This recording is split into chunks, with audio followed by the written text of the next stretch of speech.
అదే RTV app వార్తల్ని క్షణాల్లో చదివే అవకాశం ఉంటుంది. ఒక న్యూస్ పేపర్, ఒక టెలివిజన్ ఛానల్ మీ చేతుల్లో ఎప్పుడూ ఉంటాయి.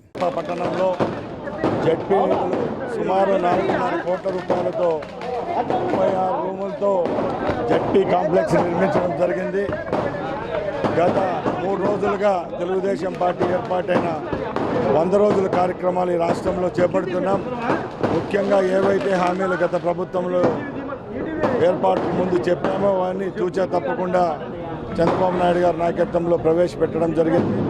ప్రజలు సంతోషంగా ఉన్నారు. ముఖ్యంగా మంచి ప్రభుత్వం అనిపించుకునేదానికి గత 100 రోజులుగా ప్రణాళికాబద్ధంగా ఈ రాష్ట్రంలో ఏవైతే కార్యక్రమాలు చేపట్టదలుచుకున్నామో అవన్నీ సంక్షేమ పథకాలు అయితేనేమి, అభివృద్ధి ఫలాలు ప్రజలకు అందే విధంగా మా ప్రభుత్వం చేపడతా ఉంది.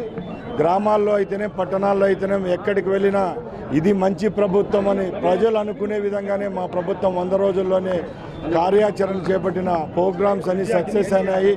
అలాగే రాబోయే కాలంలో ఏ విధమైన సంక్షేమ అభివృద్ధి ఫలాలు ప్రజలకు అందాలో అందించేదానికి రాష్ట్ర ప్రభుత్వం సిద్ధంగా ఉందని తెలియజేసుకుంటున్నా. జై హింద్. జిల్లాలో అన్ని బస్టాండ్లు చాలా అధ్వానంగా ఉన్నాయి. కొంచెం వర్షం పడినా కానీ ప్రతి బస్టాండ్లో ముఖ్యంగా గత 5 సంవత్సరాల్లో ఏపీఎస్ఆర్టీసీ పూర్తిగా నిర్వీర్యమైంది.